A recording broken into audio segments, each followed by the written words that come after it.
काची कहता है ऊर्जा क्या है, सबसे पहले काची कहता है ऊर्जा, ठीक है।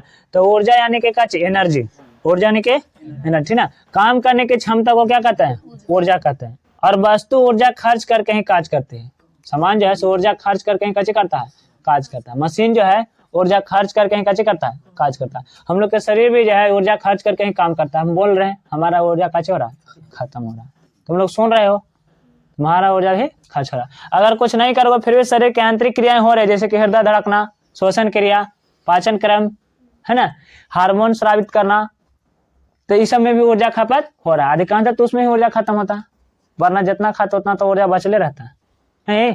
अब खाने से वस्तु से कच्चे मिलता है ऊर्जा मिलता है। फिर ऊर्जा के स्रोत जिससे हमें ऊर्जा प्राप्त होती है उसे कच्चे कहते हैं ऊर्जा के स्रोत। चैप्टर खत्म।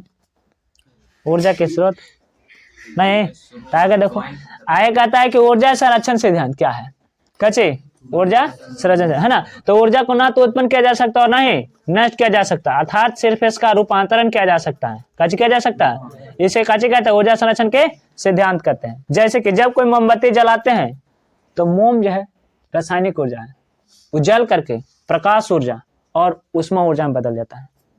कच्चे में बदलता है प्रकाश ऊर्जा और उष्मा ऊर्जा मिलता है, अर्थात इसका रूपांतरण होता है। कैसे होता है ना। अगर कोई ऐसा हम लोग मशीन बनाए जो प्रकाश उष्मा को फिर से रासायनिक ऊर्जा में बदल दे, तो ऐसा देखो दूसरा उपकरण प्रकाश ऊर्जा में बदल दिया।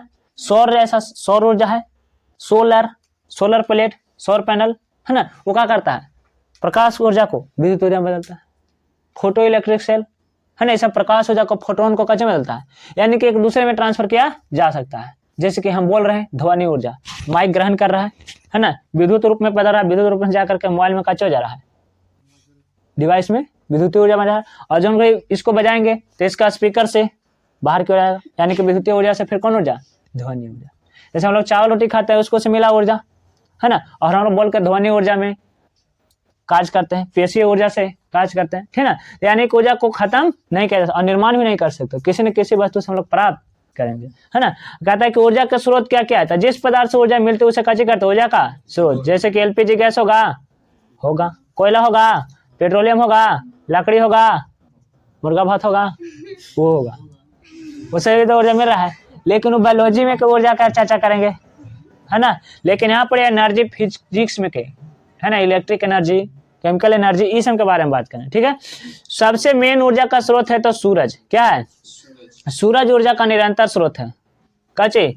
और इसके साथ साथ पवन ऊर्जा भी, हवा भी चलती रहेगी, पृथ्वी घूर्णन के कारण हवा चलते रहेगा, पृथ्वी घूमेला रुकेगा नहीं, इसे चलते रहेगा। सूरज जलेला रुकेगा नहीं, है कि नहीं। मेहनत करना सूरज से सीखो, लगातार, है ना। आगे कहता है ईंधन या जलावन, ईंधन या जलावन, जो पदार्थ जलने पर उष्मा प्रकाश देता है ईंधन कहलाता है। जैसे कि सूखा लकड़ी, केरोसिन, एलपीजी गैस नहीं बोलेंगे, ठीक ना, एलपी गैस, काहे कि जी था ना, जी मतलब गैस, लिक्विड पेट्रोलियम गैस, ठीक है। और क्या हो जाएगा, गोईठा होगा, कंडा, पीठा, उत्तर प्रदेश में उसको पीठा बोलते हैं, ठीक है। आगे देखो आदर्श ईंधन क्या है, इसका शर्त को लिखें। आदर्श ईंधन क्या है, ठीक है। तो ऐसा ईंधन जो जलने पर उष्मा ज्यादा दे, जलने पर उष्मा काचे दे और आसानी से उपलब्ध हो, है ना, और जलने पर धुआं कम दे और भंडारण बहुत कम हो और परिवहन भी आसान हो। तो इसको इसे एक में नहीं लिखेंगे, पॉइंट बनाना, है ना। अच्छे ईंधन के निम्नलिखित गुण होते हैं। पहला, ज्यादा मात्रा में उष्मा देते हैं। दूसरा, धुआं कम देते हैं। तीसरा, आसानी से उपलब्ध हो जाने वाले, है ना। चौथा, परिवहन उसको आसान हो, ले जाना ले आना। जैसे पुआल भी ईंधन है और गैस भी ईंधन है ना। 5 किलो गैस आराम से लेके चलाएगा कोई भी, है ना। 15 किलो गैस आराम से, 15 किलो पुआल, रुआ से भी ईंधन बना सकते हैं। 15 किलो रुआ लेके आओ। उलझन समस्या, रखने में जगह चाहिए, 15 किलो गैस सिलेंडर में कोना कान करके रख दो, तो उत्तम ईंधन एलपीजी को माना जाता है, ठीक ना। और इसका दर भाव मध्यम हो, ज्यादा महंगा हो नहीं हो। हालांकि अभी तो एलपीजी में आग लगल है, खुद 1200 हो रहा है। आगे कहता है जिसका जलन विषैला उत्पाद उत्पन्न न करे, मैंने कोई ऐसा ईंधन नहीं होगा जिसको जलाने पर जहरीली गैस उत्पन्न हो, तो भी अच्छा ईंधन नहीं होगा, है ना।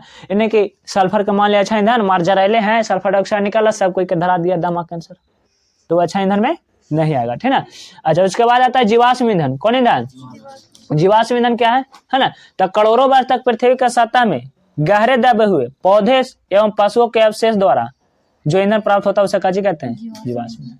जीवाश्म ईंधन में सबसे ज्यादा आता है कौन सी? कोयला, पेट्रोलियम, प्राकृतिक गैस, है ना। अब पेट्रोलियम में आ जाएगा डीजल, केरोसिन, पेट्रोल, है ना। ये सब काचे हो जाएगा? जीवाश्म ईंधन है ना। मतलब कि जीवों के जो अंश से ईंधन बने हो उसे काचे कहेंगे? जीवाश्म ईंधन, जीव के, है ना, अंश वाला से, ठीक है। आगे कहता है काचे कि ऊर्जा के परंपरागत स्रोत, कौन स्रोत? ऊर्जा के परंपरागत, ठीक है ना। कहता है कि ऐसा स्रोत जो लगातार ऊर्जा उत्पन्न करे, परंपरागत, परंपरागत, है ना। परंपरागत मतलब कुछ लगातार ऊर्जा दे, है ना। अथवा वह पदार्थ जो जलने पर लगातार ऊर्जा दे, ऊर्जा कैसे कहलाता है? परंपरागत, ठीक है ना। जो स्रोत लगातार ऊर्जा दे, चाहे तो पदार्थ जल के लगातार ऊर्जा देते रहे तो उसे कैसे कहेंगे? परंपरागत। जैसे कि कोयला, पेट्रोलियम, गैस, ये सब कैसे में जाएगा? परंपरागत में, ठीक है ना। और ये सब कैसे होते हैं? अनवीकरणीय होते हैं। कैसे होते हैं? अनवीकरणीय, ठीक है ना। और एक होता है गैर परंपरागत या अपरंपरागत, जो लगातार ऊर्जा नहीं दे, मानी कि दे और निश्चितता न रहे कि लगातार देगा। जैसे कि सौर ऊर्जा, पवन चक्की, सौर कुकर, धूप रहेगा सौर ऊर्जा देगा, सौर पैनल ऊर्जा देगा, धूप नहीं रहेगा। सौर पैनल तो है लेकिन ऊर्जा दे रहा है नहीं। अब कोयला जला रहे हैं, धूप उगल रहे चाहे न उगल रहे, लगातार ऊर्जा देगा तब तक के जब तक कि कोयला हमारे पास रहेगा, है ना। उसी प्रकार से गैस, लेकिन पवन चक्की हवा चलेगा 15 किलोमीटर प्रति घंटा के स्पीड से या तो उससे अधिक तब, लेकिन हवा चलेगा लेकिन 15 किलोमीटर से कम से तब ना। वो आधा डैन में घूमेगा फिर वापस आ जाएगा, है कि नहीं। यानी कि कैसे हो जाएगा? गैर परंपरागत ऊर्जा। कौन ऊर्जा? है ना। अच्छा, आगे कहता है ग्रीन हाउस इफेक्ट, चाहे तो ग्रीन हाउस प्रभाव, है ना, GHE, ग्रीन हाउस इफेक्ट, ठीक है ना। देखो ग्रीन हाउस इफेक्ट को बहुत लंबा टॉपिक बनाया जा सकता है, क्या कि पूरा दुनिया के लिए प्रॉब्लम है और हर समय पर्यावरण से चैप्टर से क्वेश्चन हर सब्जेक्ट में रहेगा, ठीक है ना। कहता है कि पृथ्वी में प्रदूषण बढ़ता है तो कार्बन डाइऑक्साइड गैस प्रकाश के पराबैंगनी किरण अपनी ओर आकर्षित करता है। अगर पृथ्वी पर प्रदूषण बढ़ेगा तो सूर्य में उपस्थित पराबैंगनी किरण को कैसे करेगा? अपना ओर खींचेगा। अब पराबैंगनी किरण जो है एक बार पृथ्वी पर आ गए तब वापस फिर नहीं जाते हैं, जिससे क्या होता है? वैश्विक तापमान बढ़ता है, पूरा वायुमंडल का तापमान बढ़ते चल जाएगा, है ना। बढ़ते चल जाएगा तो जितना भी बर्फ के रूप में है पानी, कितना परसेंट बर्फ के रूप में पानी है? पृथ्वी पर 100% पानी में से 97% तो कच्चे में है, 96 से 97 समान जाता है समुद्र में, ठीक है ना। और 2% पीने लायक और 1% बर्फ के रूप में ध्रुवों पर, अंटार्कटिका में भी है, ठीक है ना। पूरा बर्फ हिमालय पर भी है बर्फ के रूप में। सोचो कि अगर पूरा पिघल जाता समुद्र के लेवल उड़ जाए कि नहीं हो जाएगा? कहने का मतलब देखो, जैसे कि मान लो कि बाल्टी में बर्फ बना दी और वो बाल्टी में पिघलेगा तो वो लेवल नहीं बढ़ाएगा, लेकिन बाल्टी में पहले से था अलगे से बर्फ डाल दी, ये पिघलेगा तो लेवल बढ़ाएगा, है ना। तो बर्फ के रूप में है 97% तो समुद्र पहले से है और हमेशा से पहले से बर्फ के रूप में है। अगर वो पिघलेगा तो समुद्र के लेवल को और समुद्र के किनारे किनारे जितना शहर है सब यहाँ नरेटी तक पानी आ जाएगा, बाढ़ आ जाएगा, है ना। पटना में आया था ना एक बार, पूरा एक फर्स्ट फ्लोर डूबल, सेकंड फ्लोर पर सब्जी बेच रहा सब, है कि ना।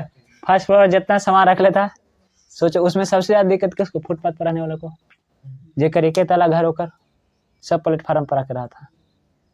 धीरे धीरे करते करते गंगा में से पानी लगा किनारे, तब जाके कुछ मुसीबत हल। यानी कि वैश्विक पूरा जल के लेवल बढ़ जाएगा, समुद्र में जितना जो टापू रूप में देश है सबके लिए खतरा। इसलिए कहता है ग्लोबल वार्मिंग कम करो, ग्रीन हाउस इफेक्ट कम करो, वरना हम लोग डूब के मर जाएंगे, है ना। हमने क्या गलती है? हमने बीच में यही गलती है। आज ऊंचा पड़े से तो कहता है कि हमको क्या पता, लगाओ एसी, सीएफ से निकालो, है ना, क्लोरोफ्लोरो कार्बन। तब पराबैंगनी किरण क्या करता है? पृथ्वी के वातावरण को गर्म करता है ना। और जिससे गर्मी बढ़ती है और बर्फ का लगता है, इस प्रभाव को कैसे कहते हैं? ग्रीन हाउस प्रभाव कहते हैं, ठीक ना। अच्छा, चाहे तो इसको ऐसे भी समझते हैं हम लोग कि देखो इसको कैसे कहते हैं? पतली झिल्ली रहता है प्लास्टिक के रूप में, ठीक ना। और अंदर हम लोग कैसे करते हैं? खेती करते हैं। यहाँ से जब प्रकाश आ जाते हैं तो अंदर उमस पैदा कर देते हैं। कैसे पैदा करते हैं? उमस, गर्मी, अकबकाहट, है ना। और ये बाहर जा नहीं पाता है ना। तो ऐसा घर को कैसे कहते हैं? घर और नीचे हरा रहता है, जिसको हरित गृह के प्रभाव के कारण उमस जो हुआ, गर्मी तापमान बढ़ा, इसलिए इसको कैसे कहते हैं? हरित गृह प्रभाव कहते हैं, ठीक ना। आय के भाग में आता है कि जल विद्युत संयंत्र क्या है? कौन सा यंत्र? जल विद्युत संयंत्र, है ना। देखो जल विद्युत संयंत्र कहने का मतलब कुछ हाइड्रो पावर प्लांट, हाइड्रो माने कि जल, पावर माने कि विद्युत, है ना, प्लांट यानी षड्यंत्र, ठीक है। जल विद्युत षड्यंत्र जल विद्युत उत्पन्न करने के लिए नदी के ऊपर या नदी के थोड़ा सा ऊंचे में, है ना, बांध बनाया जाता है। एक ऐसा क्षेत्र बनाया जाता है, वैसा क्षेत्र में जहां पर दोनों तरफ क्या हो, पहाड़ हो, दोनों तरफ पहाड़ हो, ताकि मजबूती मिल सके और साथ साथ कम कॉस्ट में। वरना खुले में बना देंगे बांध बनाएंगे, पानी यहाँ पे किनारे से निकल जाएगा और पहाड़ काफी बहुत दिन से रहेगा, वो मजबूती देगा, है ना। और वहां पर पहाड़ के कुछ भागों को काट करके अंदर तक काफी मोटी मोटी दीवारें काची कर दे देता है, बना दे। हिंदी में तो लोग हीरा कुंड बांध नाम सुना है ना। पहाड़ का आए काची करता है कि बांध काची करता है, पानी का प्रभाव को रोक करके एक विशाल हौज में जैसा जमा कर लेता है। जैसे कि बन गया बांध, अब इधर पानी वाला कोची कर दिया, रोक के रख देगा, है ना। अब इसको कहीं एक भाग से, छोटा सा भाग से पानी को गिराएंगे। अब पानी ऊपर से गिरेगा इसमें काची आ जाएगा प्रेशर, और नीचे गिरेगा तो उतना ही प्रेशर आएगा, है ना। प्रेशरवास के जगह पर रख देते हैं कोची, टरबाइन। क्या रख देते हैं, टरबाइन, है ना। और टरबाइन काची करता है, यांत्रिक ऊर्जा को विद्युत ऊर्जा में। अब पानिया है, इसको समय समय पर खोलेंगे, है ना। चाहे तो रेगुलर खोल देंगे, रेगुलर बनेगा एनर्जी, है ना। तो एक एक मशीन का लगातार न उपयोग करके 4 5 6 10 20 जगह बना देते हैं, है ना। समय समय से सबको खोलते हैं ताकि टरबाइन को भी मौका मिले कि सुस्ता है और बिजली हमको लगातार, है ना। और पानी के स्टॉक को भी देखते रहते हैं, उसको ऊपर कैसे करते हैं, उन्हें मछली पालन भी कर लेते हैं, और छोटे छोटे नहर का भी, है ना। तो बहुउद्देशीय परियोजना में भी आता है, ठीक ना। और क्या कहता है कि जिससे पानी की सतह ऊंचा उठता है और जल की गति जो है स्थिति ऊर्जा में बदल करके, माने कि जल जो स्थिर था और जल गिराते हैं तो कुछ में बदलता है, गतिज ऊर्जा में। कौन ऊर्जा में, गतिज ऊर्जा, ठीक है। और इसे पाइप के द्वारा भी विद्युत जनरेटर के टरबाइन तक पहुंचाया जाता है, और टरबाइन से पानी को मथा या घुमाया जाता है। टरबाइन घूमता है, पानी के प्रेशर जैसे गिरता है, ऊपर से पानी गिर रहा है तो कच्चे होगा, टरबाइन घूमेगा, है ना। और टरबाइन घूमेगा तो कच्चे होगा, इसको सहायता से हम लोग बिजली बना देते हैं, है ना। और बिजली बना के पावर हाउस में डाल देते हैं, यानी कि मेन जहां पर बिजली घर, वहां से और बाद फिर स्टेप डाउन ट्रांसफार्मर लगा करके वोल्टेज कम कर करके सभी जगह प्लांट में भेज दिया जाता है। और बाद फिर हाई वोल्टेज वाला ट्रांसफार्मर लगा करके, स्टेप अप ट्रांसफार्मर लगा करके, है ना। लोग कहता है इस चित्र के माध्यम से समझ सकते हैं। यहाँ पर काचे इधर हौज है, ठीक है ना, इधर वाला भाग में काचे इधर हौज है, पानी जा रहा है ना। आई सड़क रूप में है, यहाँ पर से पानी गिरेगा और यहाँ पर टरबाइन लगल है ना। टरबाइन काचे करेगा, शक्ति घर में बिजली बना कर देगा, और इसके बाद फिर पानी नदी की ओर चला देगा, यहाँ से लाइन सप्लाई कर देगा, ठीक है ना। अभी हमको लेकिन बहुत अनियंत्रित विद्युत धारा प्राप्त हुआ है, इसको से ना नियंत्रित नहीं कर सकते, तो एक हम लोग ट्रांसफार्मर का उपयोग करते हैं। और ट्रांसफार्मर से स्टेप डाउन लगाते हैं। जैसे हम लोग के गांव में आने से पहले 11,000 वोल्ट आता है, वहां पर ट्रांसफार्मर तक आता है। ट्रांसफार्मर का चेक करता है 440 वोल्ट, 660, 220 करता है कि नहीं करता है। तो यहाँ पर जो ट्रांसफार्मर से स्टेप डाउन है, ट्रांसफार्मर की बनावट जैसे हम लोग आगे पढ़ेंगे एसी चैप्टर में, चाहे तो प्रत्यावर्ती धारा में, जो कि आगे क्लास में भी अध्ययन करना है। यहाँ पर देखेंगे कि जल विद्युत से लाभ, आगे कच्चे देखेंगे जल विद्युत से लाभ कच्चे कि यह ऊर्जा का स्रोत नवीकरणीय है, कच्चे है, और लगभग प्रदूषण से मुक्त है।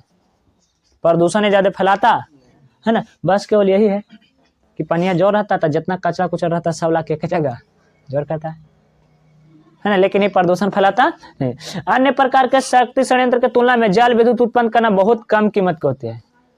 इसको में ज्यादा खर्चा की जरूरत, मेन कॉस्ट है वो दीवार बनाने में, है ना, मतलब कि बांध के निर्माण करने में सबसे ज्यादा खर्च आता है उसी में, एक बार आ गया, है ना। जिसकी वजह से आगे कहता है कि जल विद्युत संयंत्र के लिए बनाए गए बांध बाह्य नियंत्रण और सिंचाई में भी सहायक होते हैं। बांध को जो बनाए हैं उसको में कर देगा, नीचे वाले क्षेत्र में बढ़ने आने देगा, और साथ साथ थोड़ा थोड़ा पानी दे के सिंचाई भी कर देंगे। बिहार सरकार इस बात पर अमल करती नहीं है ना। कोसी एकदम बेचारी बदनाम है, हर साल बाढ़ ला ही देता है। वो क्या करे, कितना रखे अपने पास, कहता है कि ले जाओ, ऊपर से नेपाल वाला छोड़ देता है बांध कि तो हम कितना रखें, बरसात होता है। अब पहले से कोई नहीं छोड़ेगा, उगड़ तक हमने बिहन बोने लगे सोचते रहते हैं कि पानी मिल जाता, पानी मिल जाता। अब भगवानों घड़ी ना देते हमने के, जब बादल बरसता है तो उन्हें से नेपाल वाला भी और कोसी नदी का करता है छोड़ता है। हम इधर बिहन बुहल को दा जाए पूरा डूब के मर जाते हैं, उत्तर बिहार पूरा, है ना। आए का कहता है कि इसको से हानि भी कुछ कुछ है, जल विद्युत से हानि कुछ है।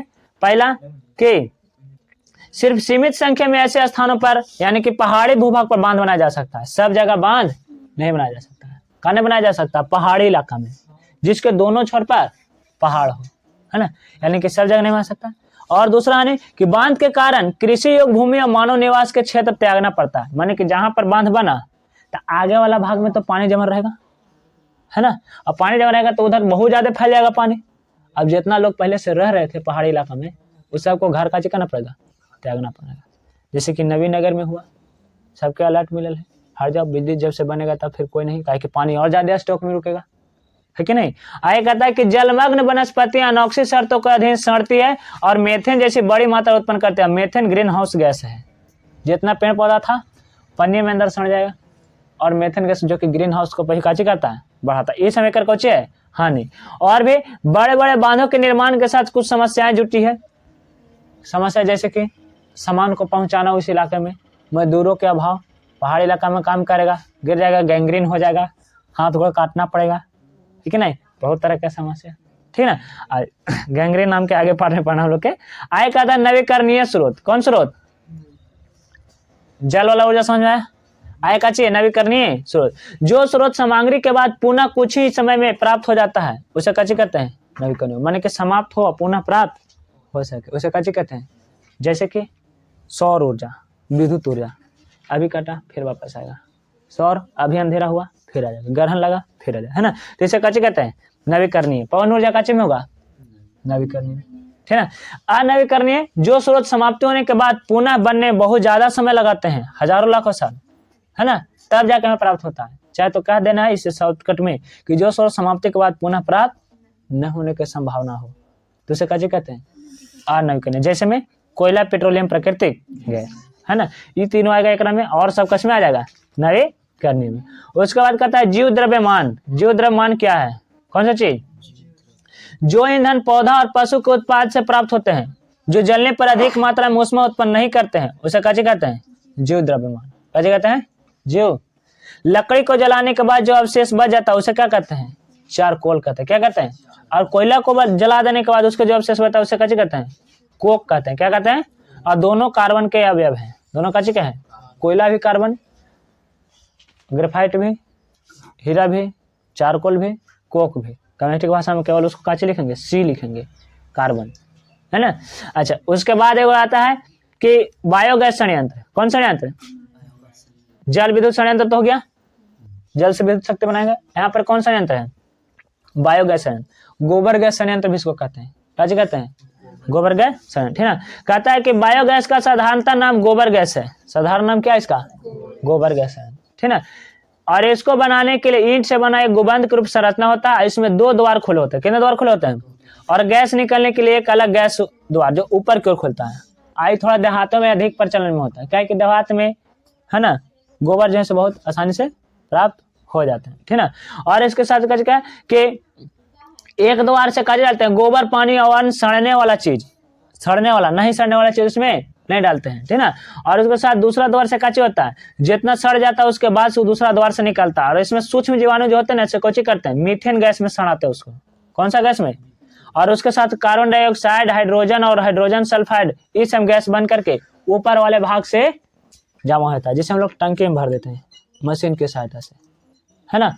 और क्या करते हैं, अब सिलेंडर भरा ही गया, अपना अपना कंपनी मुहर लगा करके फलना गोबर गैस, खाना बनाओ, है कि नहीं, आग ताप लो।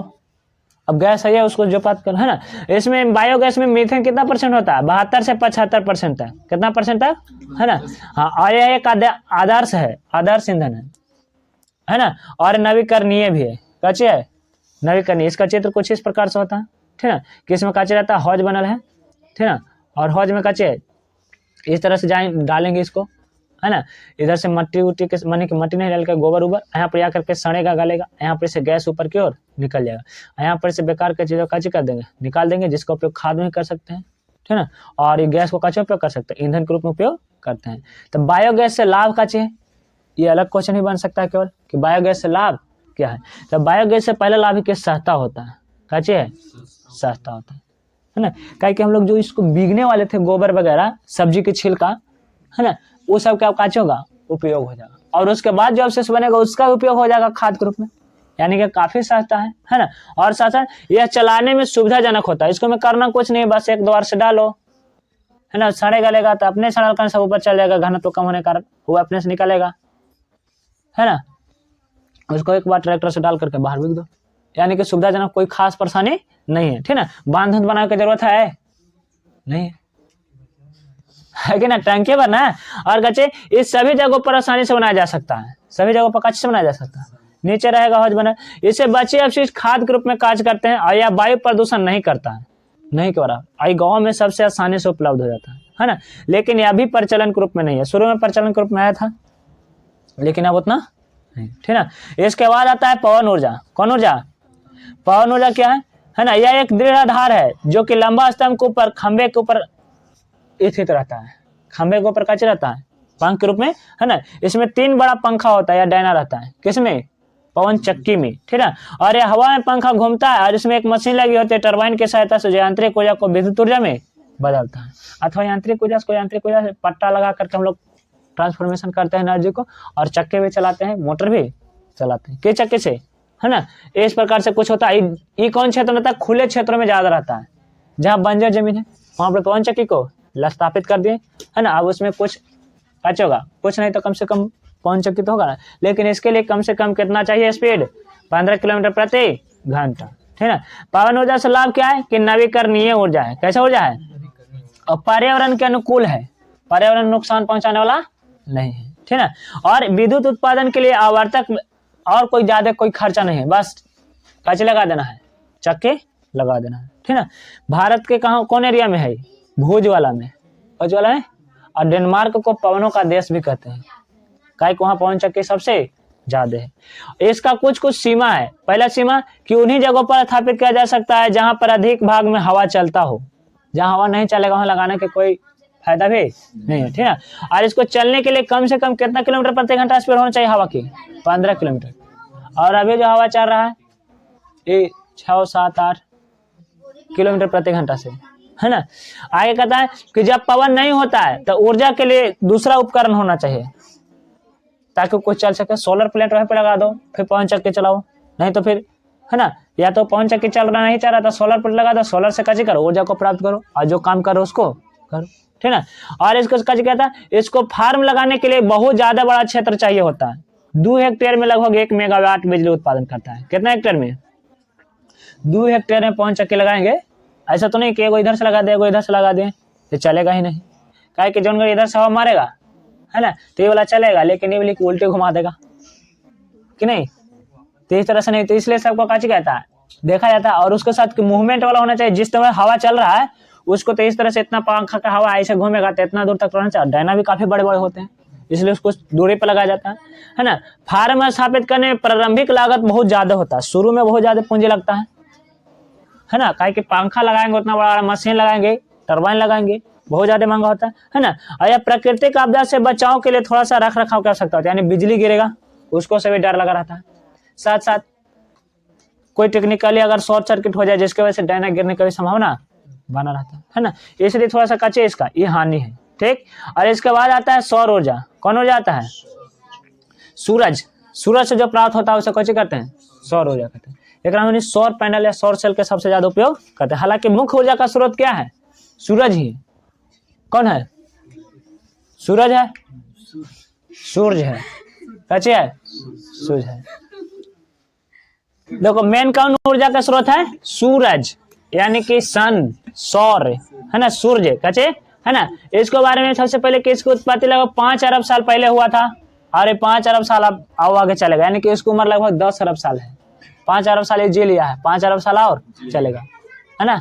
हमने के जीवन काफी पार हो जाएगा डरने के बाद, नहीं तो कहने का दिन आंख मूंदा ना पृथ्वी तुरंत जितना पानी जलवाष्प में बादल है सब जम करके नीचे गिर जाएगा, पूरा बर्फ से ढक जाएगा। ठंडी, इतना ठंडी कि हमने के कोई वैसा जैकेट शूटर नहीं रहेगा। और ठंड के कारण सब जीव जंतु, है ना, जीवाश्म बनने के तैयार हो जाओ। फिर अगला दिन रौदा उगेगा तो मर सब पिघलेगा, तो यार वाह, गुड मॉर्निंग फिर से आएगा जी। कहता है कि अत्यधिक मात्रा में विकिरण कर देता है और लगभग 5 अरब वर्षों आगे तक के समान दर पर ऊर्जा देता रहेगा। अभी सूर्य हमारा युवा है, एस्ट्रोनॉमी में इसको पढ़ेंगे कितना साल का, ठीक है। और इसका कुछ ही भाग पृथ्वी पर आता है और वायुमंडल के चारों तरफ फैल जाता है। जितना 8 ग्रह सब पर ऊर्जा का स्रोत कौन है? सूरज ही है, है ना, जेकरा में पृथ्वी पर कुछ भागों में आता है, और मंगल पर कुछ जाता है, बुध पर जाता है, शुक्र पर जाता है, बृहस्पति पर जाता है, अरुण वरुण इस पर जाता है, नहीं जाता है ना। लेकिन हम लोग के साथ वो विकिरण ऊर्जा देता है, लेकिन हम लोग उसको सुरक्षा कौन करता है? ओजोन परत। कौन परत? है ना। इसको में आता है पहला उपकरण सौर कुकर या सोलर कुकर। कौन कुकर? सौर कुकर, या तो है ना, कहता है धातु से बना एक दोहरी दीवार वाला आयताकार बॉक्स होता है। सौर कुकर कैसे होता है? वो बॉक्स होता है। कैसे होता है? बॉक्स होता है ना। और ये बॉक्स के अंदर के सतह दीवारें जो होती है काला रंग से रंग दिया जाता है। कौन रंग से? काला रंग से इसलिए रंग दिया क्योंकि उष्मा का आयकाच होता है, अब शोषक होता है, उष्मा को रखेगा ना, से बाहर जाने नहीं देगा। कौन? काला रंग, ठीक है।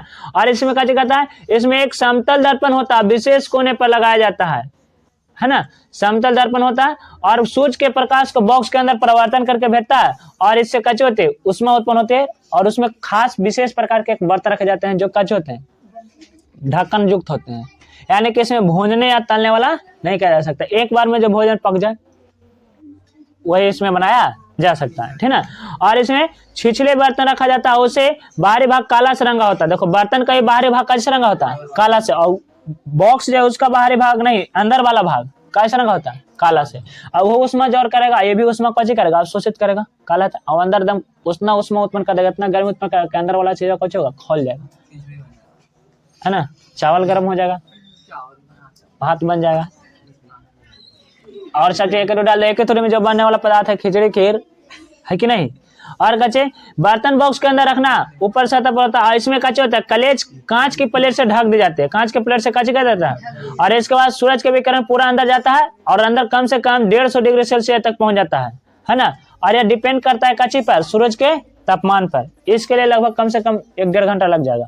1-1.5 घंटा में खाना बन के तैयार, है कि नहीं। जैसे कि चित्र में दिखाया गया, इस तरह से कच्चे रहता है सौर कुकर, है ना। बाहरी वाले रंग का जिससे रंगा होता है? काला रंग से, नहीं, अंदर वाला काला रंग से। और इसका बर्तन भी कच्चे से, काला रंग से। कौन रंग से? है ना। इसको से लाभ को चाहिए कि सस्ता होता है, सौर कुकर सस्ता होता है, सौर कुकर सस्ता होता है। यह धुआं नहीं देता, धुआं और ईंधन की खपत नहीं करते हैं।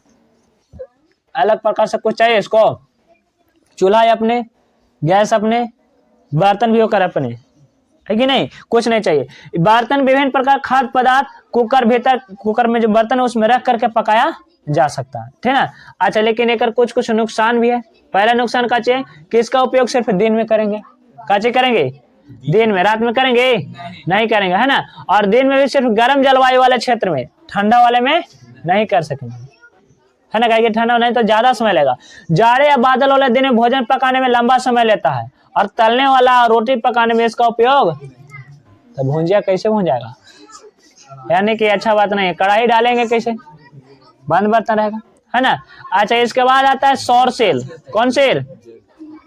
सौर सेल, सोलर प्लेट जिसको बोलते हैं साधारण भाषा में लोग। यह एक ऐसा युक्त है जो सौर ऊर्जा को सीधे विद्युत ऊर्जा में बदलता है। सौर ऊर्जा को में बदलता है, लेकिन सौर कुकर को कर रहा था, सौर ऊर्जा को उष्मा ऊर्जा में बदल रहा था। कौन ऊर्जा में? उष्मा ऊर्जा में, ठीक ना।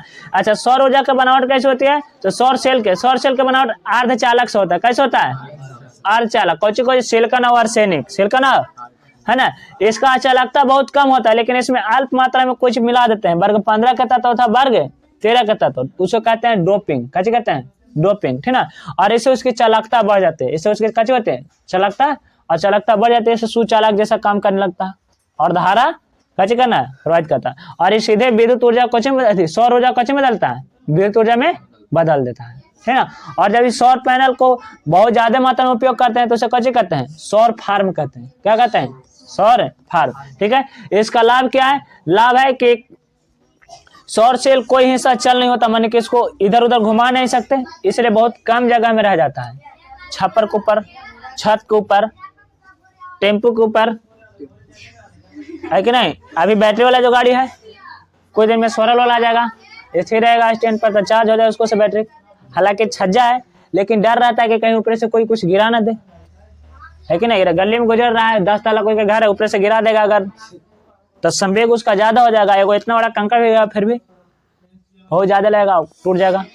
उसको प्रोटेक्शन के लिए चाहिए। हालांकि चलते गाड़ी में तो धूप नहीं लगेगा उसको, हवा का प्रभाव से, है ना। लेकिन आगे कहता है कम रख रखाव की जगह होती है, और फिर विद्युत जहाँ ले जाने में सुविधा नहीं है, वहाँ सौर पैनल सबसे अच्छा काम देता है।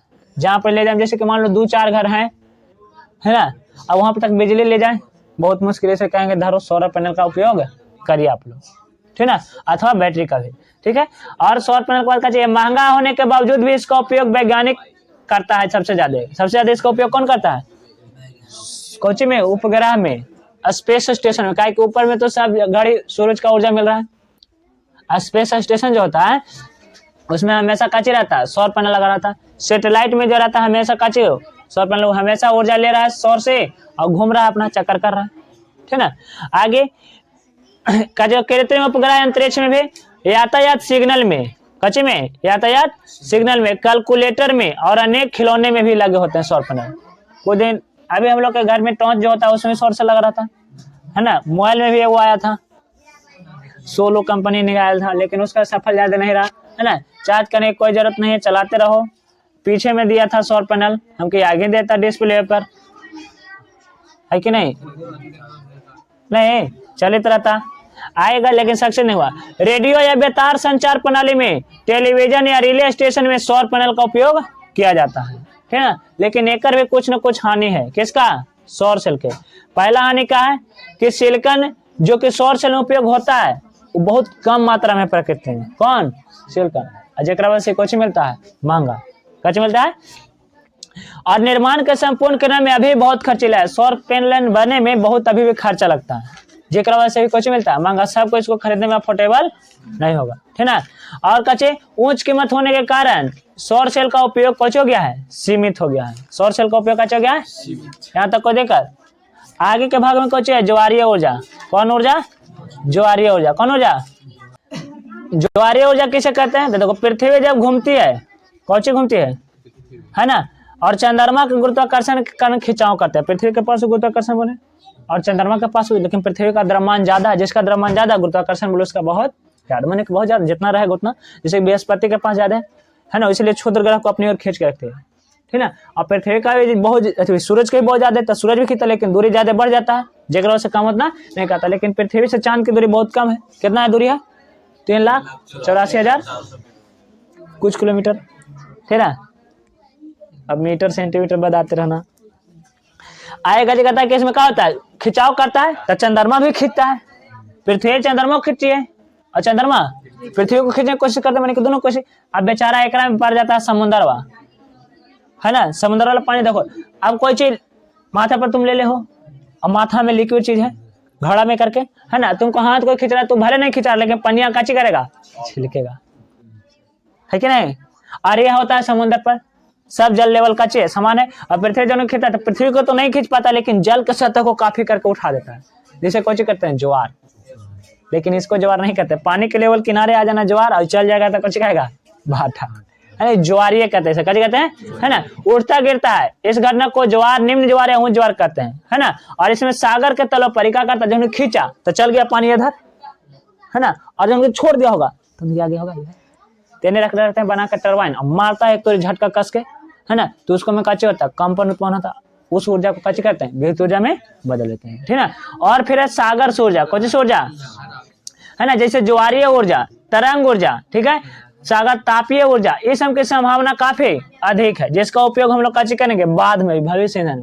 अभी उतना बढ़िया क्वालिटी के, अभी खाली हम लोग समुद्र किनारे जाकर बस घूमते हैं, है ना, कादो कादो भाटा है ना, तो काची होगा, ज्वार किया, पानी किनारे आल है, छोड़ेगा तो फिर वहाँ 5-5 किलोमीटर तक कादो कादो लोकेगा, और जो नहीं पानी आल रहेगा तो करते, है ना, आ जाएगा, माने कि कादो बालू दोनों रहेगा मिलन, दलदल रहेगा, है कि नहीं, नमकीन ज्यादा रहेगा, माने कि नमक का मात्रा रहता है उसमें, ठीक ना।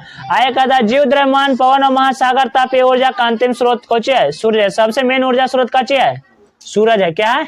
सूरज। उसके बाद आता है भूस्मीय ऊर्जा। कौन ऊर्जा? पृथ्वी के परपटी में मेन सूर्य को कौन है? सूर्य। सूर्य के कारण कैसे करेगा पृथ्वी का गुरुत्वाकर्षण? सूरज कहने का मतलब सूरज नहीं, वो सूरज है ना, सन, दैट मीन सन, SUN, ठीक है, SUN, SON, नोट SON, ठीक है, SUN। एक भाग में कहता है कि भूस्मीय ऊर्जा। कौन ऊर्जा? माने कि देखो कहता है पृथ्वी के आंतरिक भागों में पिघले हुए द्रव्य में है, मैग्मा के रूप में है, कच्चे के रूप में है ना, और वो कभी कभी ज्वालामुखी के रूप में प्रदर्शन करता है, पृथ्वी घूर्णन के कारण वो गति होता है, और कहीं जहाँ पे पृथ्वी का परत कमजोर है तो वहाँ पे फाड़ करके बाहर निकलने की कोशिश करता है, लेकिन बाहर नहीं निकल पाता है तो कहीं धंस फंस जाता है, अंदर कचे होता है, चट्टानों में फंस जाता है, तो उसका उष्मा वहां तक लगातार आता है, उसमें कचे करता है, लगातार आता है। और उससे हम लोग किसी मशीन की सहायता से पता कर करके भाप को कचे करते हैं, ले लेते हैं, उसे कोई ऊर्जा को यांत्रिक चला करके माने कि भाप ऊर्जा को, है ना, जो उसमें वाष्प प्राप्त हुआ, वाष्प से टरबाइन चला करके विद्युत ऊर्जा में बदल लेते हैं, ठीक है। और इसके बाद कहता है कभी कभी अगर उससे पानी गिरता है, भाप से होकर के, उष्मा से होकर के, तो पानी कैसा गिरता है, गर्म गिरता है ना। और ऐसे कुंड को कच्चे कहते हैं, गर्म कुंड कहते हैं, राजगीर में देखने को मिलता है, ठीक है। और फिर काजी कहता है, और उससे हम लोग काजी कर सकते हैं, भाप को, है ना, पता कर करके उस पाइप की सहायता से, और उसको से हम लोग काजी कर सकते हैं, विद्युत ऊर्जा प्राप्त कर सकते हैं। भूस्मीय ऊर्जा का लाभ काची काची है कि सौर ऊर्जा, ज्वारीय ऊर्जा, इस हमसे रात दिन काज कर सकते हैं। सौर ऊर्जा नहीं कर सकता, ज्वारीय ऊर्जा नहीं कर सकता, ज्वारीय ऊर्जा करेगा, भूस्मीय ऊर्जा भी हर समय काम करता है, लेकिन सौर ऊर्जा वाला है ना, सोलर वाला, वो हर समय नहीं काम करेगा, पृथ्वी पर तो बिल्कुल नहीं करेगा, है ना। आगे भूस्मीय ऊर्जा लगभग प्रदूषण मुक्त है, इसमें कोई प्रदूषण नहीं देता, ठीक है ना। कोयला आधारित षड्यंत्र अपेक्षा भूस्मीय षड्यंत्र को चलाना सस्ता होता है, माने कोयला वाला से सस्ता होता है कौन वाला, भूस्मीय ऊर्जा। और ऊर्जा का यह स्रोत मुफ्त एवं नवीकरणीय है, माने मुफ्त है, पृथ्वी हमेशा घूमेगा तो संवेग मारेगा, हर समय हमको कच्चे रहेगा, ऊर्जा मिलते रहेगा, कोई दिक्कत। आगे वाला भाग में नाभिकीय ऊर्जा, कौन ऊर्जा, है ना, तो वह ऊर्जा जो नाभिकीय संलयन और नाभिकीय विखंडन से प्राप्त होता है, उसे काचे कहते हैं, नाभिकीय ऊर्जा। इसमें कितने हैं, दो प्रकार के, एगो नाभिकीय संलयन, एगो नाभिकीय विखंडन, ठीक है। नाभिकीय संलयन किसे कहते हैं, तो जब दो छोटे छोटे नाभिक, चाहे तो छोटे छोटे नाभिक मिल करके एक बड़ा नाभिक बनाते हैं, तो उसे काचे कहते हैं, नाभिकीय संलयन। जैसे कि हाइड्रोजन का संलयन होता है किसमें, हीलियम में, कौन में, सूरज में, सूरज में जो है हाइड्रोजन का संलयन होता है किसमें, हीलियम में, जिसकी वजह से इतना ऊर्जा मिलता है ना। और फिर इसे काचे कहते हैं, नाभिकीय संलयन। और नाभिकीय विखंडन, तो जब एक बहुत बड़ा नाभिक, काचे बहुत बड़ा नाभिक छोटे छोटे टुकड़ों में टूट जाता है, तो इस प्रक्रिया को काचे कहते हैं, नाभिकीय विखंडन, ठीक है ना। और इसमें काचे होता है, एक बड़ा नाभिक जो होता है काचे कहता है, छोटे छोटे नाभिक में टूट जाता है, जैसे कि यूरेनियम टूटता है थोरियम में और हीलियम में, थोरियम में और हीलियम, है ना, तो इसे कहेंगे नाभिकीय विखंडन, काचे कहेंगे। और जब नाभिक मिल जाएगा तो काचे करेंगे, नाभिकीय विखंडन होने में ऊर्जा के अपेक्षा नाभिकीय संलयन में ज्यादा ऊर्जा मिलता है, संलयन में ज्यादा ऊर्जा मिलता है, विखंडन में, संलयन में, कोची में, कौन में ज्यादा ऊर्जा रहता है ना। और बाकी इसको कंफ्यूजन ऐसे दूर कर देंगे। आगे देखो, नाभिकीय में खतरा भी है, नाभिकीय में काचे है, खतरा। नाभिकीय शक्ति उत्पादन में प्रमुख खतरा के खर्चा भी ज्यादा लगता है, इसका निपटारा करना थोड़ा सा काचे है, मुश्किल है, रेडियो सक्रिय तत्व निकलते हैं इसको में से, किसमें से, नाभिकीय अभिक्रिया में से, ठीक ना।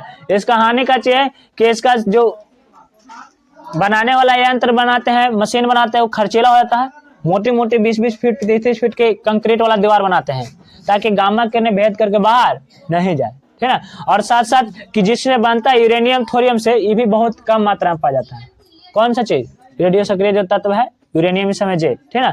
और इसके बाद आता है नाभिकीय शास्त्र, कौन सा आता है, ठीक है। तो नाभिकीय शास्त्र कहने का मतलब कौन चीज, लड़ाई करने वाला, नाभिकीय शास्त्र मैंने कौन चीज, परमाणु बम, हाइड्रोजन बम, ठीक है। हाइड्रोजन बम जैसे नाभिकीय संलयन पर कार्य करता है, कौन पर, नाभिकीय संलयन। जबकि यूरेनियम और प्लूटोनियम विखंडन पर हाइड्रोजन बम के क्रोड में रखा जाता है, यूरेनियम और थोरियम वाला से विखंडन पर, जबकि हाइड्रोजन वाला संलयन पर। हाइड्रोजन का संलयन किस में, हीलियम में, हाइड्रोजन का संलयन हीलियम में, ठीक है। जबकि यूरेनियम का विखंडन थोरियम हो जाएगा, ठीक है।